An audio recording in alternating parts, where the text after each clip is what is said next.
Joining us now is John Hinderaker, President of the Centre of the American Experiment. John, thank you so much for joining us.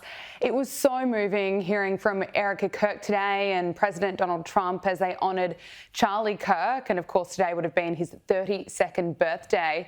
And of course, the President awarded Charlie Kirk the Presidential Medal of Freedom, which Erika Kirk accepted on his behalf. And I tell you what, if anyone deserved it, it was Charlie. What did you make of today's events, John? Gabriella, I couldn't agree more. The Presidential Medal of Freedom is actually given out rather promiscuously. George Soros got one. Anna Wintour, the editor of Vogue, got one, basically for services to the Democratic Party. A lot of entertainers get them. So Charlie Kirk is a really deserving recipient of this award. And it's really touching to see his widow, Erika, receiving it on his behalf. Charlie Kirk really exemplified what freedom is all about. And so I think it's terrific that he has been posthumously awarded the Presidential Medal. Yeah, I couldn't agree more. I mean, Charlie was so bright, he was so informed, he was this incredible debater, and he had this brilliant personality, and he, of course, worked day in and day out to speak the truth and also counter the leftist narrative that is everywhere at universities, on mainstream media outlets, running through Hollywood. And of course, he was backing Donald Trump all the way through. Here he was at the start of the year predicting that the president would end the war in Gaza. They said, what is President Trump going to do about the war in Gaza? Is he going to end the war? Charlie, when is the killing going to stop? When is the war going to be over? I said, if you want a chance at a war to be over, put President Trump in charge. Donald Trump will bring an end to the slaughter, an end to the killing. I want you to listen carefully. Donald Trump kept his promise. It's amazing listening to that. That was just in January, and just several months later, Donald Trump got it done.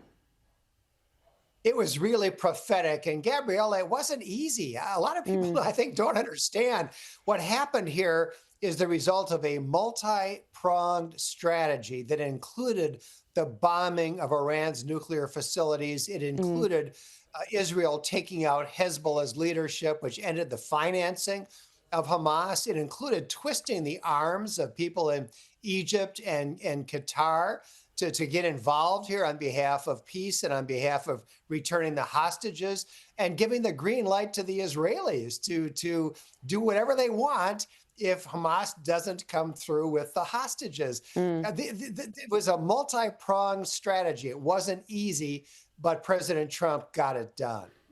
Let's just look at the moment that Donald Trump formally signed the peace deal in Egypt.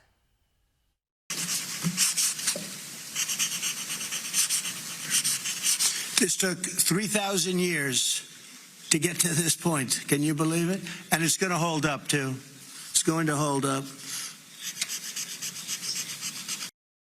John, it was just incredible to see the hostages finally coming home after 2 long years. Now, Donald Trump says that phase 2 of the ceasefire deal begins now, and he's already been calling out Hamas for delaying handing over many of the bodies of hostages that need to be returned to Israel straight away. He wrote on Truth Social, the dead have not been returned as promised. Phase 2 begins right now. Now, as part of this ceasefire deal, Hamas will, of course, have to disarm, and the president was asked about this today at the White House, and he was very clear that he's not playing games. We have told them we want to disarm, and they will disarm.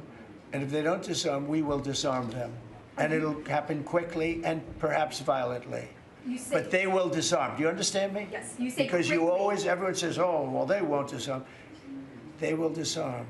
And I spoke to Hamas, and I said, you're going to disarm, right? Yes, sir, we're going to disarm. That's what they told me. They will disarm, or we will disarm them. Got it? John, it's a pretty clear warning to Hamas that they've got no option but to disarm. What do you make of this, and how do you see this playing out? Well, it's interesting because if you look at Trump's 20-point plan, only the first couple of points have actually been implemented. And what it contemplates is that other Islamic countries in the Middle East are going to come in, and there will be an international group that takes control in Gaza on a temporary basis and basically kicks Hamas out. Now, it remains to be seen whether the will is actually there in these other Middle Eastern countries to do that. I don't know what's going to happen there. And when Trump says they got to disarm or we will disarm them, I don't believe American troops are going to Gaza. So I think it's very much in doubt as to exactly what is going to happen with the leadership of those people. Okay, we'll be watching it very closely. Now, President Trump also met with Argentina's President Javier Milei at the White House today. Now, Javier Milei attended the ceremony honouring Charlie Kirk, but he was there to meet with Donald Trump for financial support for Argentina in the form of a $20 billion currency swap. Now, it's interesting, President Donald Trump directly tied the $20 billion lifeline to Javier Milei's success in the upcoming midterm elections. He says that if Milei loses, that we are not going to be generous with Argentina. So Argentina is holding a midterm congressional election on October 26th that is widely being seen as this referendum on Milei's policies. What do you make of what Donald Trump has said here? Is he being Trump-like? Is he being bold and just really showing that he backs Milei? Or is there some controversy around what he said?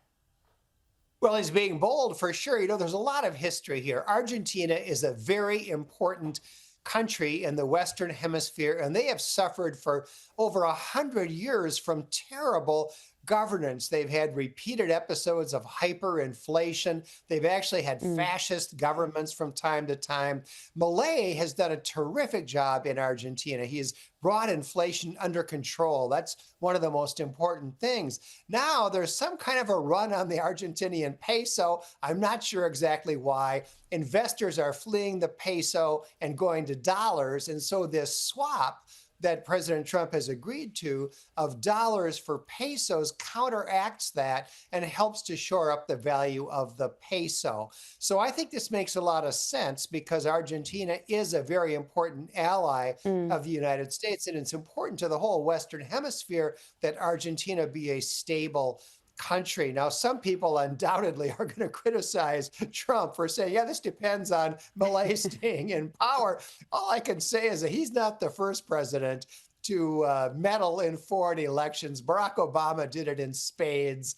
It's not unusual. And at this time, at least, I think it is being done in America's self-interest. Yeah, any excuse to criticize Donald Trump, it will be written about, that is for sure. John Hinderaker, president of the Center of the American Experiment, thank you so much for joining us.